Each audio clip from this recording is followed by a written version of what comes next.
안녕하세요. 하루 필수 말씀 충전 하필 큐티 조종환입니다.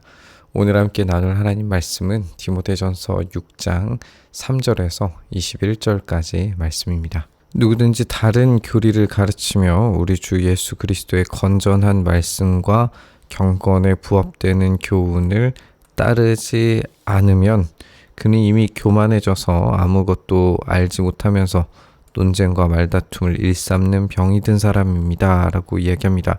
그런 데서 시기와 분쟁과 비방과 악한 의심이 생기게 되고 마음이 썩고 진리를 잃어서 경건을 이득의 수단으로 생각하는 사람 사이에 끊임없는 알력이 생기고 맙니다. 라고 이렇게 이야기하고 있습니다. 우리가 여기서 다른 교리를 가르친다라고 하는 것은 영지주의적인 가르침이라고 함께 나눴었죠. 영지주의의 특징은 뭐냐면 자기들만이 특별한 이 영적인 지식을 가지고 있다라고 하는 거예요. 그래서 이 특별한 영적 지식을 가지고 있기 때문에 이 특별한 영적 지식을 가져야만 구원을 받을 수 있다라고 이야기하기 때문에 굉장히 어떤 이 수준의 높은 그런 것들을 가르친다라고 자기들을 포장할 수 있었을 거예요. 하지만 예수님께서 우리에게 가르쳐 주신 복음은 그런 게 아니죠. 우리에게 보여주신 것은 오로지 십자가와 부활, 이것이 우리에게 참된 능력이고 힘이 되고 그 안에 있을 때에 우리가 그 효력과 힘을 얻는다는 것인데, 그것이 아니라 특별한 영적인 지식을 가져야, 획득해야, 그것을 얻어야 구원을 얻을 수 있다라고 하는 거니까 이 참된 건전한 말씀과 경건에 부합하는 교훈과는 전혀 상관없는 지식인 겁니다. 근데 우리가 문제가 뭐냐면 이들이 이런 특별한 영적 지식을 가지고 있다라고 말하면서 어떤 교사의 역할을 하게 되면 당시의 교사들은 굉장한 돈을 많이 벌었어요. 이게 이 논리를 펴는 방식을 가르치는 것을 통해서 이 개인 교사들이기 때문에 이것을 굉장한 수입을 올릴 수 있었어요. 그렇다면 이들은 지금 이 특별한 영적인 지식을 가지고 있다라고 자기들을 포장하면서 그것을 가져야만 구원을 얻을 수 있다라고 하면서 여기에 대한 어떤 이 수입을 따로 만약에 받았다면 이들은 굉장한 오염을 겪게 되죠. 이것은 이 주님께서 가르치신 바도 아니고 교회 안에서 얼마나 큰 문제가 만들어졌을지를 우리가 충분히 생각해 볼 수 있어요. 그렇기 때문에 이들은 논쟁과 말다툼을 일삼는 병이 들어서 그것으로 이제 돈을 벌게 되니까 더 그렇게 될 수 있었을 것 같아요. 그런 데서 시기와 분쟁과 비방과 악한 의심이 생길 수밖에 없겠죠. 그리고 그 마음이 썩고 진리를 잃어서 경건을 이득의 수단으로 이 돈을 버는 목적으로 사용하는 그런 오염이 일어나게 되는 겁니다. 이런 방식의 영지주의자들의 가르침 또는 이제 유대인 바리새인들의 가르침들에서 이런 문제들을 겪었다는 것을 우리가 신약 성경에서 종종 찾아볼 수가 있어요. 그러니까 이런 하나님의 복음을 돈벌이 수단으로 사용하는 사람들이 등장했고 그들이 가지고 있는 문제점들이 굉장히 심각했다는 걸 우리가 볼 수 있는 겁니다. 이런 사람들은 이제 돈에 빠져들게 되는데 그 돈이 굉장한 부패를 만들어낸다는 걸 우리에게 들려주게 됩니다. 자족할 줄 아는 사람에게는 경건은 큰 이득을 줍니다. 우리는 아무것도 세상에 가지고 오지 않았으므로 아무것도 가지고 떠나갈 수 없습니다. 우리는 먹을 것과 입을 것이 있으면 그것으로 만족해야 됩니다. 라고 이야기합니다. 여기에서 이제 자족할 줄 아는 사람에게 경건의 큰 이득을 이야기하고 있어요. 우리가 이제 이야기 나누고 있는 것처럼 복음이 아닌 다른 오염된 진리를 가르치면서 그것으로 이득을 취하려고 하는 사람들은 자족이 없죠. 만족함이 없습니다. 우리는 아무것도 세상에 가지고 오지 않았기 때문에 아무것도 가지고 떠날 수 없다라고 하는 말은 욥기 말씀을 떠올리게 만들기도 하죠. 이 벌거벗은 몸으로 왔으니 우리가 벌거벗은 몸으로 하나님께 갑니다라고 그렇게 고백했던 욥기의 말씀을 떠올릴 수도 있어요. 그리고 이제 먹을 것과 입을 것이 있으면 그것으로 만족해야 된다라고 하는 것은 예수님께서 하신 말씀을 우리가 떠올려 볼 수 있겠죠. 무엇을 먹을까, 무엇을 입을까 걱정하지 말아라. 그것을 주시는 분은 하나님 아버지시다라고 하는 그 말씀을 우리가 생각을 해볼 수 있어요. 그렇다면 여기에서 참된 주권자이신 하나님께서 제공해 주시는 것에 이 핵심이 있다는 걸 우리가 알 수 있죠. 하나님께서 제공해 주시기 때문에 우리는 이 하나님께서 제공해 주시는 것 밖에서 다른 무언가를 얻으려고 해서는 안 돼요. 그런데 영지주의자들은 하나님께서 제공하시는 것 밖에서 뭔가 색다르고 특이한 독특한 자기들만 가지고 있는 그런 영적인 지식을 통해서 어떤 이득을 얻으려고 하니까 그것은 경공과는 전혀 상관없는 오염된 지식이고 부패한 이득이 될 겁니다. 그것이 만들어내는 이 멸망이 심각하리라고 하는 것을 우리가 예상을 해볼 수 있는 거죠. 그러나 부자가 되기를 원하는 사람은 유혹과 올무와 여러 가지 어리석고도 해로운 욕심에 떨어지게 됩니다. 이런 것들은 사람을 파멸과 멸망에 빠뜨립니다. 돈을 사랑하는 것이 모든 악의 뿌리입니다. 돈을 쫓다가 믿음에서 떠나 헤매기도 하고 많은 고통을 겪기도 한 사람이 더러 있습니다. 이렇게 이 돈과 믿음을 붙여서 이야기하고 있는 걸 우리가 보게 되기 때문에 사도 바울이 무조건 어떤 청빈의 삶을 이야기한 것이냐라고 생각을 할 수 있는데, 우리가 앞뒤에 이제 있는 본문들을 참고를 해보면 이게 핵심이 아니라는 거죠. 우리는 장로들에 대한 문제를 살펴봤을 때, 그리고 우리가 과부에 대한 이야기를 다루었을 때에 이들에게 마땅한 이 사례를 주어야 되는 것에 대한 문제를 다뤘던 걸 알 수가 있어요. 그러니까 우리는 이 지금 돈에 대한 개념이 어떤 이 무조건적인 청빈을 해야 된다, 이런 게 핵심이 아니라 하나님의 교회 안에서, 하나님의 가족 안에서 이 물질이 어떻게 함께 공유되고 그 안에서 하나님의 제공하시는 은혜를 나누는가가 핵심이라는 것을 우리가 알 수 있죠. 그런데 이 부자가 되기를 원하는 사람은 하나님께서 허락하신 것 외의 것을 얻으려고 하는 사람들이고, 이것이 우리가 앞서 이야기했던 이 영지주의자들의 것과 이 연결이 되어져 있는 걸 우리가 생각을 해볼 수 있어요. 그래서 하나님이 주시는 것, 하나님이 허락하시는 것 외에 그 이상의 것을 따로 특별한 것을 요구하려고 하는 것, 이것이 이 파멸과 멸망에 빠뜨린다라고 하는 거예요. 그것이 지식이든지 아니면 그것이 돈이든지 다 마찬가지일 겁니다. 그런데 돈을 사랑하는 것이 악의 뿌리가 된다라고 이야기하니까 영지주의적인 이 지식이 결국에 의도가 뭐냐라고 생각을 해봤을 때 돈을 사랑하는 것이 그 뿌리가 될 수 있다라고 하는 생각을 갖게 될 수도 있을 것 같아요. 이들은 지금 어떤 영적인 지식을 통하여서 얻게 되는 이득이 굉장했을 것이고, 그것이 결국에는 어떤 참된 구원을 위한 지식이 아니라 돈을 위한 지식, 자기의 물질을 위한 지식, 하나님이 주신 것 외의 것을 바라는 지식이었다라고 하는 걸 우리가 생각을 해볼 수 있게 됩니다. 결국에는 이들이 원하는 것도 쾌락적이었다라고 지적을 해볼 수 있겠죠. 하나님의 사람이여 라고 이야기합니다. 이제 우리가 1장의 내용으로 다시 되돌아가는 걸 우리가 생각을 해봐야 되는데요. 우리가 1장에서 사도 바울이 이제 자기를 소개하면서 하나님과 그리스도께 부름받은 자로서의 이 사도의 권한을 이야기했고, 그리고 디모데를 향하여서 나의 아들이라고 이야기했어요. 이 나의 아들이라고 이야기했을 때에 이 아들은 혈연지간이 아니지만 하나님의 말씀을 따르고 순종함으로써 맺게 되는 그 관계를 우리가 하나님의 가족으로서 하나님 나의 아들이다 이렇게 표현한 것으로 이해를 했었어요. 그러니까 이 확장된 하나님의 가족으로서 이 디모데는 하나님의 사람이라고 불려지고 있는 거죠.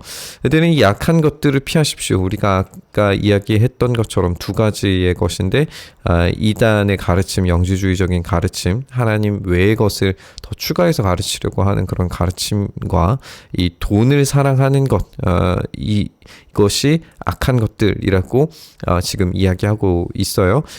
그것을 피하고 의와 경건과 믿음과 사랑과 인내와 온유를 쫓으십시오라고 이야기하고 있습니다. 이것은 마치 성령의 7가지 열매를 떠올리게 만드는데 마찬가지로 이제 이 악을 피하고 이런 열매들을 맺음으로써 하나님의 이 말씀을 따르고 순종함으로 하나님의 확장된 가족 안에 들어가는 이 삶의 체계, 우리가 계속 강조해온 것처럼 이 복음을 알고 믿음으로 삶에서 구현되어지는 삶의 체계를 만들어지는 그 모습을 보여야 된다라고 이야기하고 있습니다. 이것을 믿음의 선한 싸움이라고 표현하고 있어요. 이것으로 영생을 얻으라라고 이야기합니다. 하나님께서는 이 영생을 얻게 하시려고 그대를 부르셨고 또 그대는 많은 증인들 앞에서 훌륭하게 신앙을 고백했습니다. 이렇게 이야기하고 있어요. 우리는 이 디모데가 장로들에 의해서 안수받았고 안수받았을 때의 예언을 받았다라고 하는 것도 우리가 함께 나눴어요. 아마 그 장면에서 훌륭하게 이 신앙을 고백하는 그런 장면들이 분명히 있었으리라고 생각할 수 있겠죠. 그러니까 지금 디모데가 가지고 있는 이 사역에서의 기본은 하나님께서 주시는 그 말씀을 얼마나 온전하게 수호하고 가르치고 또 보호하느냐에 달려져 있어요. 그리고 그것을 통하여서 장로들과 집사들과 각종 문제들을 치리하고 해결하는데 문제를 해결하는데 그 사역을 감당해야 된다는 걸 우리가 계속 읽어왔습니다. 그것을 이 증인들 앞에서 훌륭하게 해냈고 또 그것을 실행해내야 돼요. 이제 이 이야기는 증인들 앞에서 그렇게 선서했고 그 증인들 앞에서 이 예언을 받았고 증인들 앞에서 이 사역을 감당해야 된다는 것을 알았던 이 디모데는 이제 만물에게 생명을 주시는 하나님 본디오 빌라도에게 훌륭하게 증언하신 그리스도 예수 앞에서 그대에게 명령을 전하는 사도 바울의 매우 공적인 이 명령이 하달되는데 그대는 우리 주 예수 그리스도께서 나타나실 때까지 그 계명을 지켜서 흠도 없고 책망받을 것도 없는 사람이 되십시오라고 이야기하면서 이 종말론적인 이 표현들을 우리가 살펴볼 수 있게 돼요. 그리스도께서 나타나실 때까지. 그러니까 이 사역은 단지 어떤 예언에 한정되어져 있는 이 에베소의 사역에 한정되어져 있는 것이 아니라 그의 생명을 다하기까지 이루어져야 될 본분이라는 걸 우리가 알 수가 있겠죠. 그리고 사도 바울의 인식 속에서 주님께서 다시 오시는 그때까지 이 사역은 지속되어야 하고 그 명령이 온전히 수행됨으로써 이 열매가 하나님의 가족으로서의 열매가 온전히 맺혀지는 사역자가 되어야 된다라는 걸 이야기하고 있습니다. 정한 때가 오면 하나님께서 주님의 나타나심을 보여주실 것입니다. 하나님은 찬양받으실 분이시오 오직 한 분이신 통치자시오 만왕의 왕이요 만왕의 주이십니다. 오직 그분만이 죽지 않으시고 사람이 가까이 할 수 없는 빛 속에 계시고 사람으로서는 본 일도 없고 볼 수도 없는 분입니다. 그분에게 존귀와 영원한 주권이 있기를 빕니다. 아멘. 이렇게 갑자기 이제 어떤 이 송영이 등장하는 것처럼 보여지는데 사실 우리가 이제 1장 말씀을 참고해 보면 1장의 말씀의 어떤 구조와 유사한 점을 우리가 살펴볼 수 있어요. 이 디모데를 부르면서 이 부르심이 무엇인가를 이야기한 사도 바울이 그분이 어떤 분이시냐라고 이야기했을 때 그분은 왕이시고 볼 수 없는 분이시다라고 하는 점을 이야기했어요. 1장에서. 그런데 오늘 여기에서도 이제 동일한 이야기를 하게 되는 거죠. 정한 때가 오면 그분께서 나타나시는 이 종말에 일어날 일을 이제 이야기하는 건데, 이것이 지금 현재 경험되는 것과 앞으로 나타나실 것들이 이제 동일한 방식으로 나타나실 거라는 걸 우리가 알게 되는 거죠. 주님께서 이제 찬양받으실 분이시고 오직 한 분이시고 통치자시다. 이것이 이제 왕과 관련되어져 있는 설명이고, 만왕의 왕이시다, 만주의 주이십니다가 이제 연결이 되고, 그분은 사람이 가까이 할 수 없는 빛 속에 계시는 것으로 볼 수도 없는 분이시다라고 하는 점이 이제 지적이 되고 있어요. 그러니까 구조 자체는 동일한 걸로 우리가 볼 수가 있는데, 여기서 이제 몇 가지 아이디어를 좀 생각을 해보면, 하나님께서 왕으로 등장하신다는 점과 그리고 볼 수 없는 분이시다라고 하는 점이 이제 1장에서는 사도 바울 개인의 경험과도 연결이 되어져 있는 것으로 보여져요.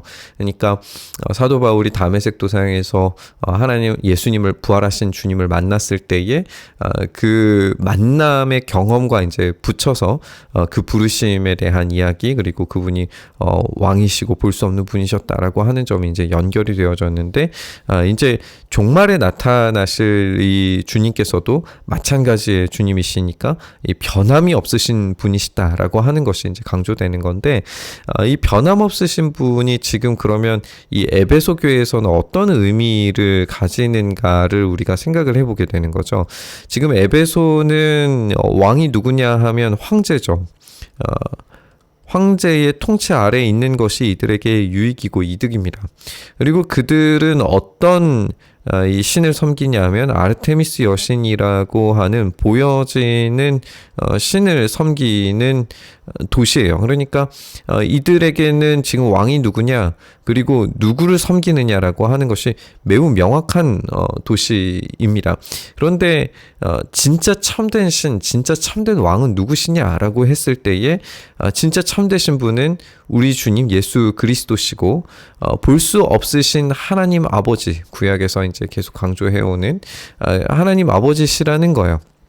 그렇기 때문에 이 좋은 열매를 맺음으로써 경건의 유익을 가지고 이 삶의 체계를 온전히 이룸으로써 교회를 주님의 말씀에 따라서 온전히 이루어가는 그 사명을 해야 되는 이유는, 이 거짓된 황제와 아르테미스 여신이 주인이 아닌 그런 공동체가 아니라 오직 예수 그리스도께서 다스리시는 세상과는 완전히 구별된 공동체로 만들어지고 세워져야 된다는 거예요. 이것을 방해하는 거짓된 가르침과 이 돈으로, 세속적 체계로 움직이는 것에서 벗어나서 전혀 다른 구별된 주님의 다스리심의 나라가 에베소 가운데 있어야 된다라고 하는 겁니다. 그리고 그것이 이 마지막 주님께서 나타나시는 때까지 온전히 이루어져야 된다라고 하는 이야기를 우리가 듣게 됩니다. 그대는 이 세상의 부자들에게 명령하여 교만해지지도 말고 덧없는 재물에 소망을 두지도 말고 오직 우리에게 모든 것을 풍성히 주셔서 즐기게 하시는 하나님께 소망을 두라고 하십시오. 우리가 아까도 지적했던 것처럼 이 물질, 이 돈이라고 하는 것은 하나님께서 허락하시는 것 안에서 사용할 수 있어요. 그러니까 이것은 우리가 빌립보서에서도 찾아볼 수 있는 것처럼 가난에 처할 줄도 알고 부함에 처할 줄도 알아서 모든 것을 가능하게 하시는, 모든 것을 할 수 있게 만드시는 능력 주시는 자 안에서 모든 것을 할 수 있다라고 했을 때에 이 부요함도 가능하고 가난함도 가능한 겁니다.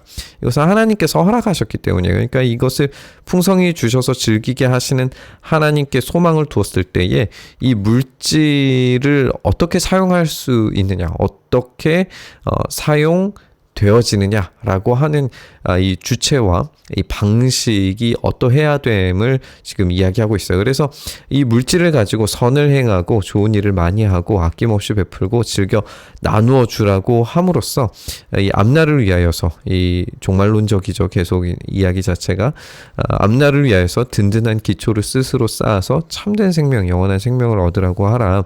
그러니까 물질을 통하여서 어떤 자기의 삶을 구원하려고 하지 말고 참된 생명을 얻기 위하여서 주님께서 허락하시는 것으로 인정하고 주님이 원하시는 방향대로 이 물질을 공급하고 흘려보내라 라고 하는 원리를 우리가 다시 확인을 할 수가 있습니다. 디모데여, 그대에게 맡긴 것을 잘 지키십시오. 여기에서 이제 맡긴 것, 우리가 계속 나누고 있는 것처럼 예언에 따라서 그가 받은 이 사명을 굳게 잡아야 돼요. 이 예언과 사명에서 우리가 주목해서 살펴봤던 것은 하나님의 그 가르침을 온전히 수호하라는 거죠. 거짓된 가르침을 버리고 육체와 영을 온전히 훈련함으로써 하나님의 복음을 삶으로 구현해내는 것, 이것이 이 디모데가 받은 맡겨진 사명입니다. 그렇게 해서 이 장로들과 집사들과 문제들을 해결하는 그런 방식이 이 원리 안에서 이루어져야 된다라고 하는 것이 우리 디모데전서 전체의 내용의 이야기였습니다. 그래서 이 속된 잡담을 피하고 거짓 지식의 반대 이론들을 물리치라라고 하는 이야기가 다시 반복되면서 우리가 이전에 나눴던 내용들이 다시 이제 언급되고 있는 걸 보게 되죠. 이 반대 이론을 내세우다가 믿음을 잃은 사람도 더러 있습니다라고 이야기하면서 이 맡긴 것의 핵심 가치가 이제 이 복음의 가르침, 이 복음을 수호하는 것, 이것에 있다는 걸 강조되는 걸 우리가 읽게 됩니다. 은혜가 여러분과 함께 있기를 바랍니다 하면서 디모데 전서가 마무리되고 있습니다. 사실 물질 만능주의 시대에 이 돈을 사랑하지 않는 것은 참 어려운 일 같습니다. 돈으로 많은 문제들을 해결할 수 있는 시대에 하나님보다 돈으로 더 빠르게 해결하는 것이 더욱 선호되는 시대입니다. 그런데 그런 방식의 어떤 이 믿음이 우리에게 하나님의 일하심을 경험하지 못하게 만든다는 점도 우리가 지적해 볼 수 있을 것 같아요. 부요함도 가난함도 자녀들에게 필요한 것을 주시는 주님이심을 온전히 믿는 자들에게는 능력 주시는 자 안에서 모든 것을 할 수 있다는 그 말씀이 경험될 겁니다.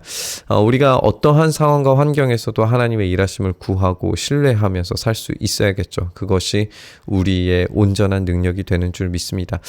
또 우리가 함께 나눠온 것처럼 우리 주님께서 맡기신 일들을 우리가 어떤 한 시간선 안에서 해내는 것이 아니라 주님께서 오실 때까지 그 일들을 끝까지 해내는 것이 얼마나 중요한가도 생각해 보게 되는 것 같습니다. 수많은 위기와 이 세상의 가르침과 세상의 가치관들이 우리를 끊임없이 무너지게 만들고 그것으로 말미암아서 이 거짓된 가르침에 넘어가기도 하고 무너지기도 하고 쓰러지기도 하는 경험들을 우리가 하게 될 겁니다. 그러나 우리가 오직 주님께서 가르치신 바를 끝까지 온전히 수행함으로써 이 복음이 삶에서 온전히 구현되어지는, 그래서 세상 속에 살아가지만 세상과는 전혀 다른 하나님의 가족을 만드는 그 일에 우리가 끝까지 충성할 수 있기를 바랍니다. 그렇게 우리가 부르심 받은 줄 믿습니다. 그렇게 우리가 하나님의 사람이 되는 줄 믿습니다. 오늘 그 하나님의 사람으로, 하나님의 그 가족으로 명예를 지켜가며 온전히 세워지는 삶 살 수 있기를 간절히 바라고 소망하면서 우리 묵상의 자리로 나아가시죠. 주님, 그렇게 우리를 부르신 줄 믿습니다. 우리가 그 믿음 안에서 온전히 주님만 사랑하며 주님께서 허락하시는 것들을 우리가 풍성히 나누고 사용하며 주님께서 허락하신 것들 안에서 풍성한 열매들이 우리의 삶에 맺혀질 수 있도록 주의 은혜 더하여 주시옵소서. 이를 주님 오시는 날까지 끝까지 행할 수 있는 용기와 힘과 능력 더하여 주시옵소서. 그 일 행하시기를 소망하며 우리 주님 예수님 이름으로 기도드리옵나이다. 아멘.